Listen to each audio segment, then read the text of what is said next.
Today is September 14th in the year 2005. I'm Karen Herman with the Archive of American Television, and it is my great pleasure to be interviewing Sam Donaldson here in Washington, D.C. Okay, thank you so much for being with us today. My pleasure. First question is, what was your name at birth? Samuel Andrew Donaldson, Jr. I was a posthumous child. My father died a few months before I was born, but I had his name. And when were you born? March 11th, 1934. Where?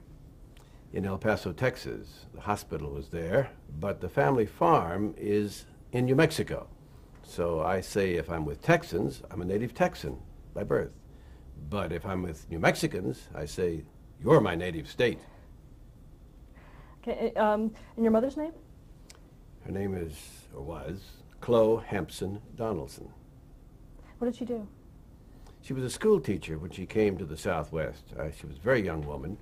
She'd graduated from a 2-year college back in Missouri, and she came there to teach school. And across the road was my father's farm, and my father, sitting on the porch of his house, spied this young woman. Nature took its course, and she became his wife, and eventually my mother. Now, what did you know about him growing up?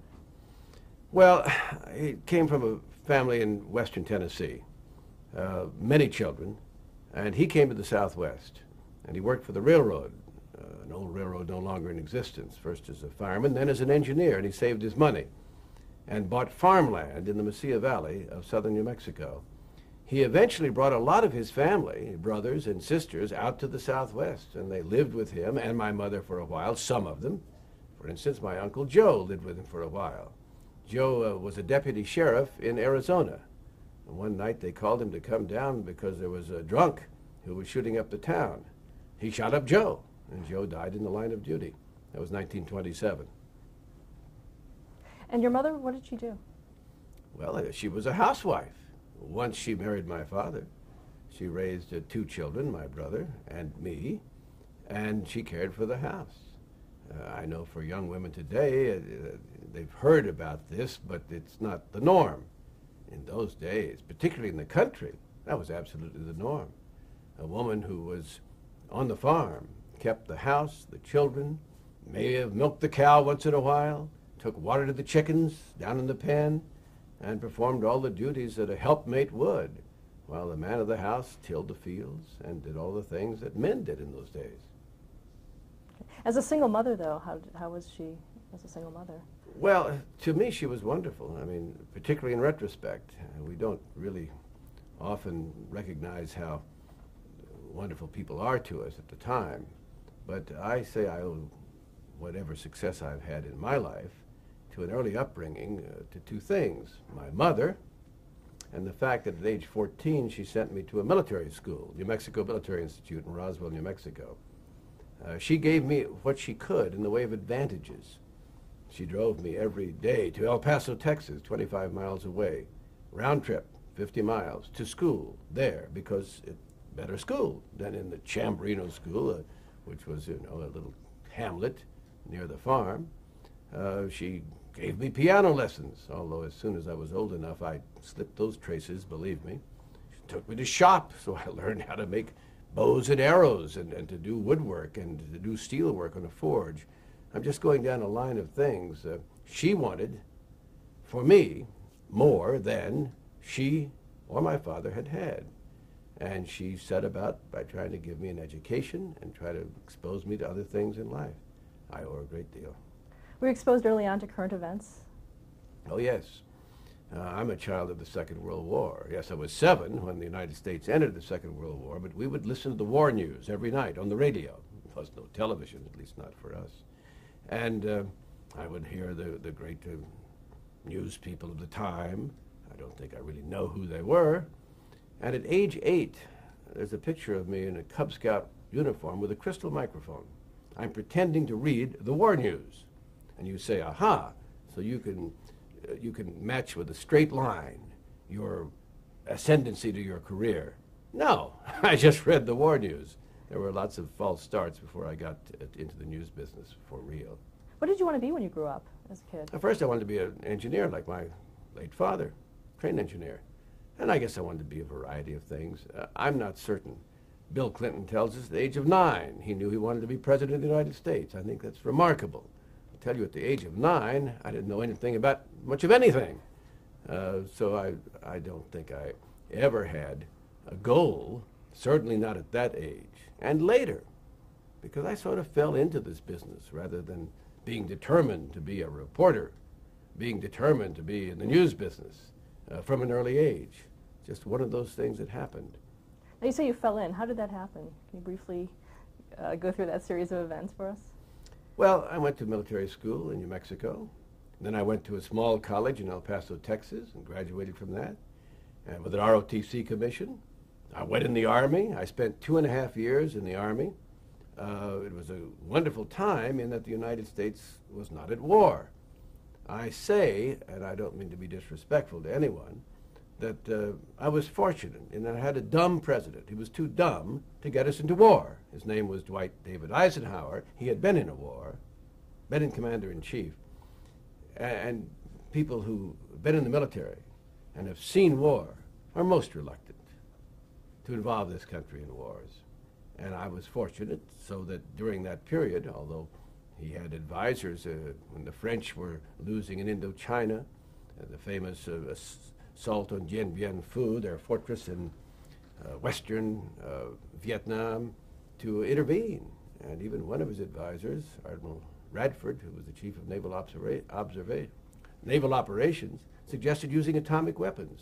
But I wouldn't do that. So I spent quite a peaceful time in the Army, with one exception. And that was the morning in the Nevada desert when I was 3,000 yards away from an atomic bomb, the size of the ones we dropped on Hiroshima and Nagasaki, that was exploded on a tower. We who were in the Army observers were in a slit trench, 6 feet deep. And at the moment of the explosion, just before it, we were commanded not only to shut our eyes, but to put our hands over our eyes.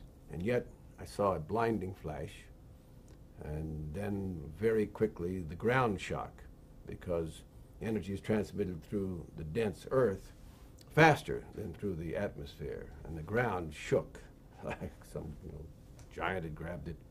And then almost immediately came this huge blast, and half the Nevada desert being blown out on top of us. And then in a few moments, the implosion as the air rushed back in to fill the vacuum that had been left by that blast. And finally, we were told to get up out of the slit trench. And the mushroom cloud was just losing its final incandescence. Everybody looked at that familiar mushroom pillar. Of course, the tower was gone and all of that.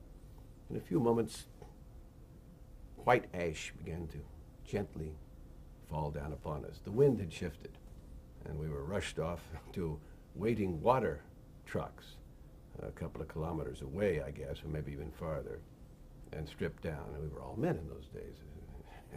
And, well, we were still all men, those of us who were men then, but you understand what I'm trying to say, and watered down. And the film badge I was wearing said I got no more than the normal radiation, and I haven't suffered any ill effects. But except for that one incident, my time in the Army was pretty routine, a lot of fun, too, since there was no war that I was involved in. When I got out of the Army, I went down to Dallas.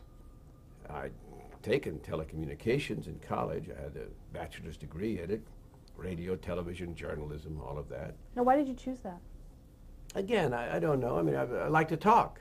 Remember the Boy Scout uniform and then the crystal microphone? And while I was in college, I worked for local radio stations. And then finally we got a television station in 1954 in El Paso, and I worked for that. But I worked on radio stations as a disc jockey. Loved it. Played those old 78 RPM records, read commercials, read the news. There were no newsrooms in local radio stations or television stations as they began to spring up across the country, except in the major city centers, but certainly not in El Paso, Texas. We ripped and read the news from the wires. Again, I had a great time. I used to say at that time, if you couldn't be a football hero, and I couldn't, I went out for football, and after 3 days, the coach said, Donaldson, I think you ought to try something else. And I did. The next best thing to have an active social life as a guy, I discovered, was to be a radio disc jockey. Strange as it may seem to people, back in 1951, 52, and 53, if you wanted to listen to music on the radio, you had to look in the newspaper to find out what time it would be on. There were not all music radio stations, and certainly no talk radio stations as we know them today. So I enjoyed thoroughly my college time. After the Army, I went down to Dallas. And of course, you say, well, you went back into, the news. Oh, no.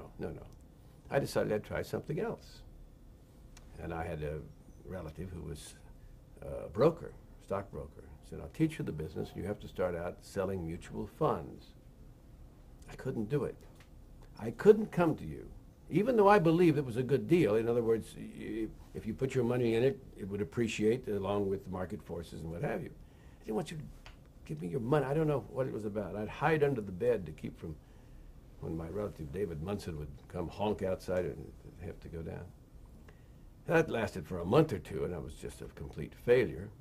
And I spotted in the newspaper one day, one ad for wanted a ghostwriter to help write a book, apply at the H.L. Hunt Oil Company. In those days, a man named Harold Lafayette Hunt was the richest man in the world. He only had $3 billion. Today it wouldn't get him on the fortune list. But in 1959, that was real money. So I was intrigued. It turned out they were looking for someone to help Mr. Hunt write a political book that he wanted to write. He had some very definite ideas. He thought everyone should be able to vote in this country, but rich people should be able to buy more votes. In other words, he could buy 1,000 votes. You or I might just have our one vote, and he thought that would be great, and it was wonderful. So I went through all the process of meeting all of his people. And one day, a woman named Reynolds, his assistant secretary in those days they called her, called me and said, Mr. Donaldson, can you come down and see Mr. Hunt on Friday? Well, I said, I have to clear my busy schedule. I think I can do that. Yes, I wasn't doing anything, of course. And she said, I don't mind telling you, you've impressed people. You're the leading candidate for this job. So on Friday, I came down to the Mercantile National Bank building in Dallas, went up to the 3rd floor. After a suitable interval, was ushered in to see Mr. Hunt, who was then about 70 years of age. Today, I think that's young, but I thought it was kind of old in those days. White hair. In his Robert Hall suit. Robert Hall was a cheap clothier chain, $29.95 buy your suit. He literally had a brown bag which he had brought from home with his lunch on his desk. Mr. Hunt believed you watch those pennies. The billions will take care of themselves, I guess. He had a 5th grade education. He'd been a wildcatter. He'd struck it big. So he asked me a few desultory questions, and then he looked at me and he said, how cheap will you work? I thought it was brilliant. I said, well, Mr. Hunt, I'm single. I don't have many needs at the moment. I've had a little savings from my Army tour. So I will work at the beginning of this job. I'll work for what you think it's worth. He asked me a few more questions, and I left. And on Monday, Mrs. Reynolds called me and said, Mr. Donaldson, you did not get the job. I said, you told me I was a leading candidate. She said, yes, but did Mr. Hunt ask you how cheap you would work? I said, yes, he did. Well, you didn't answer. You didn't give him a figure. He probably wouldn't have paid you, whatever you said you wanted. But he believes that a man should know his own worth. I thank you very much. And you say, well, it's a terrible story. No, it's a great story. Because if I'd gone to work for H.L. Hunt, it is unlikely that any of those $3 billion would have rubbed off on me. But I certainly wouldn't be here today and enjoy the wonderful, exciting life that I've been privileged to have in the news business. So I went to work for the old KRLD-TV, television station, radio station in Dallas, then owned by a now defunct newspaper, the Times-Herald. And I worked there for a year. And in those days, the announcing department and the news department were together, and I did both. And at the end of 1 year, I went and resigned. And the station manager said to me, well, what, sure you don't like it here? And I said, no, I like it. He said, we haven't treated you right. You want a raise? I said, well, a raise could always help. But no, I think you've treated me very well. I have no complaints. We said, well, why are you resigning? And in the first of what I now concede are some of the most egotistical statements that I have made at times in my life, I looked at him and I said, well, I've learned all I can here. I'm ready to go to New York. And so I threw everything I had that was portable in my automobile, and I went to New York to find fame and to find great success. And in fact, what I found was that New York cared nothing about me whatsoever. I mean, I went to every network. I went to almost every local station. I applied. You know, leave your resume. We have nothing. Thank you very much. One guy did see me. Someone at NBC News, a lowdown, not any of the executives, but someone who saw people like me. He looked at the resume and he said, "Mr. Donaldson, you have no print experience." And I said, "That's right. I've never worked for a print organization in my life." He said, "I'm sorry." He said, "We cannot consider you." He said, we want people with at least 3 years. We prefer 5 years of print experience before we even." And I said, "Well, I understand that, but give me a test. Let me go to the typewriter. I mean, give me some copy or whatever you want. Let me show you that I can write a story. I know how to do." No, he said, I don't want to waste your time." So, all right, so I didn't get that job. And after several months, my money had just about run out.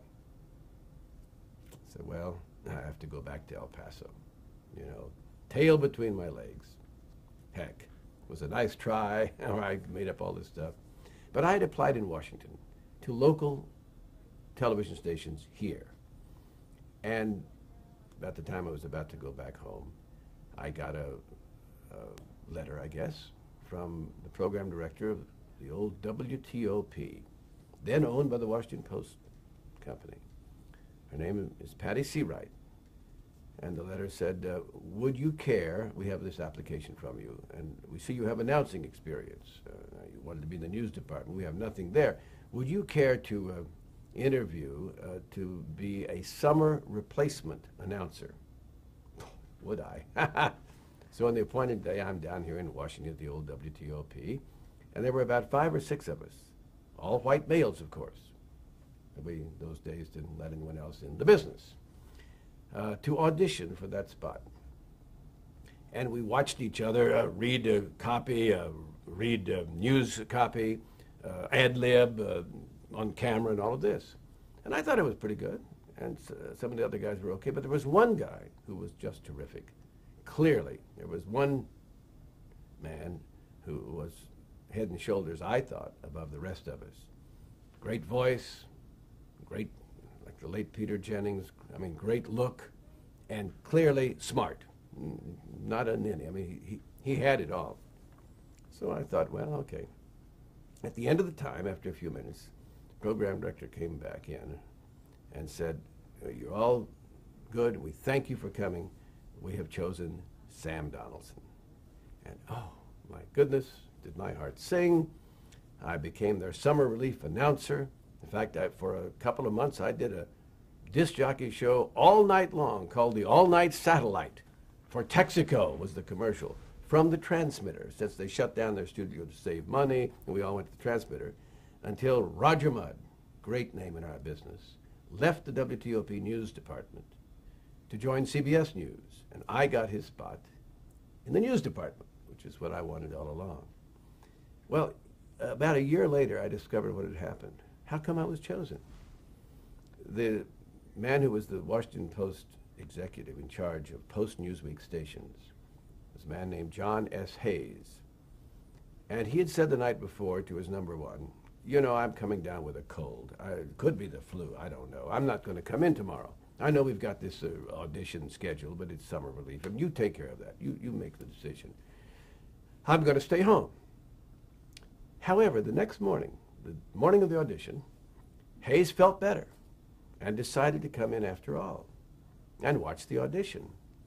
And as I learned later, was leafing through the resumes, so-and-so, so-and-so, so-and-so, and he came to Donaldson. Donaldson had been in the Army for 2.5 years. John S. Hayes had been in the Army in World War II. He says to his guy, "Hey, let's choose this guy." Now, I don't know, he probably thought the same thing I did, that this other man was better from the standpoint, but he was intrigued. Hey, he'd been in the Army, he liked the fact I'd been in the Army.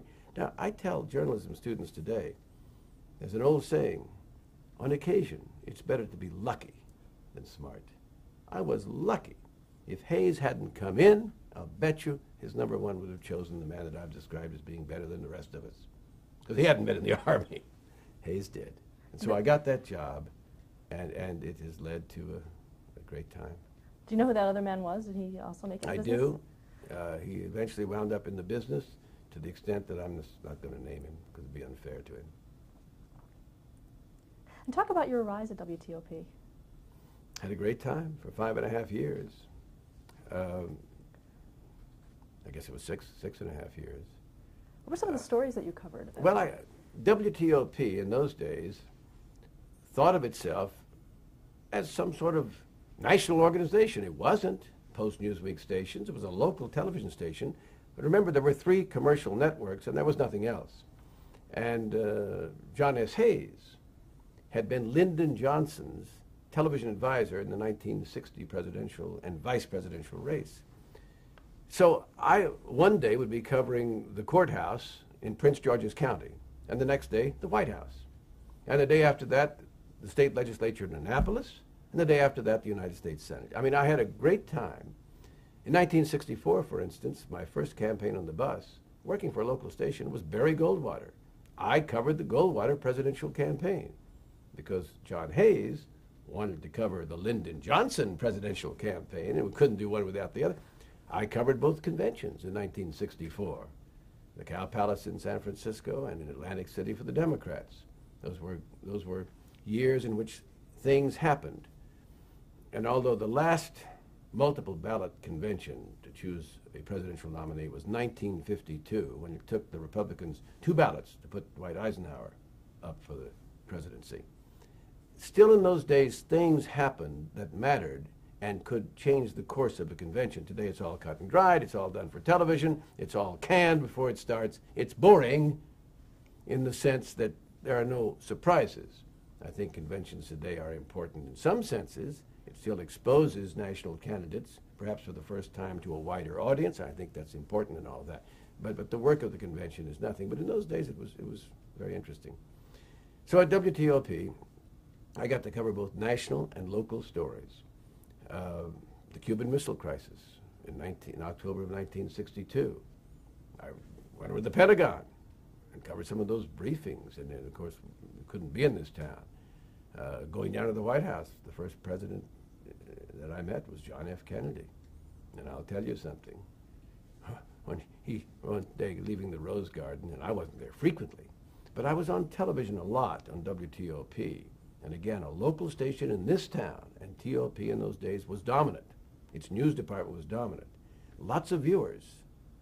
And when he spotted me and said, well, I can't imitate his accent, but I watch you, and you're quite good. I don't know whether I was good or not, but the knees trembled, the sweat broke out, the heart went bump, bump, bump, bump. And I think I'm with that generation that was hooked on John F. Kennedy for lots of reasons. You could argue maybe the wrong reasons, in the sense that some of the things we know now we didn't know then. Re-examination of his presidency leads to discussions of really this event or that event. But to see him, the so-called charisma, his family. I remember the last time I saw him was on Armistice Day, as it was maybe still then known, November 11th, Veterans Day. He went to Arlington Cemetery, as presidents do. He laid the wreath at the Tomb of the Unknowns. And walking back up the gravel path, holding John's hand, his little, I guess 3 years old at that time or something, little boy's hand, the two of them walking together. It's one of those indelible pictures that's in my mind. I got to know, of course, the political figures of the day. In the Senate, in the House, Cokie Roberts, my wonderful partner for so many years at ABC News. I knew her father, Hale Boggs, who was then the majority leader toward the end of the 60s in the House of Representatives. Spiro Agnew I met, who later became vice president and, in disgrace, resigned his office one step ahead of the sheriff. I got to cover, therefore, the race question to the extent that there were riots on Maryland's eastern shore during that awful period in the early 60s. The assassinations. I wasn't in Dallas. I was in Washington when the news came, watching the Senate. I watched Senator Edward Kennedy. They whispered to him, folded up his books. He was presiding, as young new senators would preside during slow times.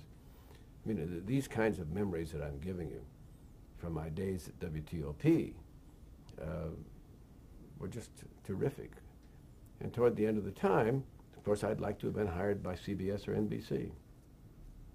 And I didn't apply, but you know, I would love to have gotten the call. I would watch you. Would you be interested? Huh, would I have been interested? These two major networks. Poor ABC, I mean, it just,